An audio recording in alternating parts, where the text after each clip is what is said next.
Un jour sur Mercure dure 1408 heures, comme un lundi sur Terre. Bonsoir chers internautes, merci de terminer ce premier jour de la semaine sur Pépé Soup. Kamagaté Ali est commerçant d'igname au marché de gros dans la commune de Boaké. Il a d'abord été manœuvre pour des particuliers qu'il aidait dans l'entretien des champs. Ensuite, lui viendra l'idée de faire parvenir des ignames qu'il pourrait par la suite revendre. Grâce à ces relations, Ali commence à importer une grande variété dans les villages alentours. 54-72. Bienvenue dans la ville de Boaké, plus précisément au marché de gros. Voici le père Kamagaté Ali. Lui que vous voyez là, il est célibataire et sans enfant. Avant, il allait à l'école, il faisait école coranique. Et puis un coup, il a décidé d'arrêter parce que là-bas, ça n'allait pas. Donc c'est comme ça, il s'est lancé dans le commerce. Donc aujourd'hui, ça fait maintenant 20 ans qu'il est commerçant d'igname au marché de gros de Boaké. Aujourd'hui, à notre micro, il a décidé comme ça de nous parler du déroulement de son commerce et surtout de la cherté de l'igname. On vend toutes les qualités, il y a Kona, il y a Kerengere, il y a Bédébété Cameroun aussi, il y a Américain, Florido. Et les petits d'igname aussi. L'igname là, ça ne marche pas trop. Il y a l'igname aussi, ça ne produit pas vite.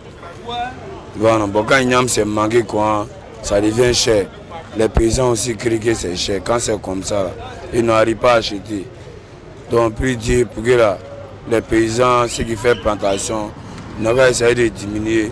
Nous aussi, là, on va essayer de payer. Puis là, les paysans aussi vont gagner. Le père allait dire, ah, c'est pas entièrement de leur faute, les taux sont chers sur le marché. À faire d'igname, là, vous-même savez que les gens ne jouent pas avec vous. Surtout les baoulés, là, à faire d'igname. Donc, vous pourrez mieux revendre là. Il est obligé de prendre ça cher pour venir vendre ça cher pour s'en sortir. 68-56. À l'échelle sportive, le football a connu, en évoluant, plusieurs changements au niveau de ses règles. La manière de jouer a aussi été modifiée au fil du temps et cela a donné naissance à plusieurs variantes du football classique qu'on connaît tous. En Côte d'Ivoire, nous avons le Maracana Zone.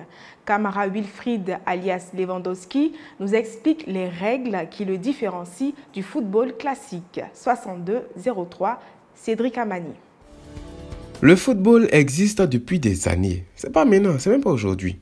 Quand les Anglais ont créé ça là, je suis sûr qu'ils ne s'attendaient pas à ce que ça déchaîne autant les passions. Aujourd'hui, chacun savoure sa passion du foot à sa sauce préférée. Nous sommes à Fresco, dans la région du Boclé.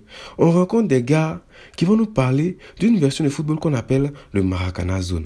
Ce poteau que vous voyez est grand que celui de Maracana, chose particulière, parce que ça c'est un Maracana zone. C'est une zone, c'est régi par une zone de 9 mètres. Il faut être à la surface de réparation, c'est-à-dire la petite zone pour pouvoir marquer. En dehors de cette zone, le but n'est pas à côté. Voilà pourquoi ce poteau il est grand. Contrairement au petit poteau du Maracana de rue, lui il est petit avec un goal dedans. Le poteau, il a un gardien dedans, c'est-à-dire un gardien c'est celui qui peut prendre la balle avec la main. Voilà, il y a une surface de réparation et il est dedans. Contrairement à celui-ci, il ne peut pas prendre avec la main.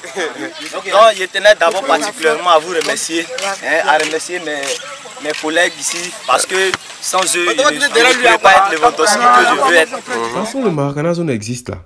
C'est quoi, il y a encore plein d'autres versions du football.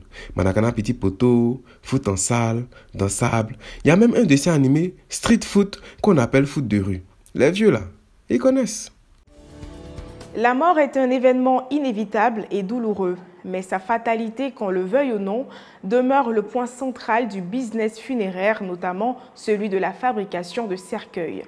Malheureusement, ces croque-morts qui dédient leur vie à accompagner les défunts dans leur dernière demeure sont très critiqués. Shaina Koulibaly, 20. Bienvenue au quartier Bio-Cité de Bio dans la région de la Nawa.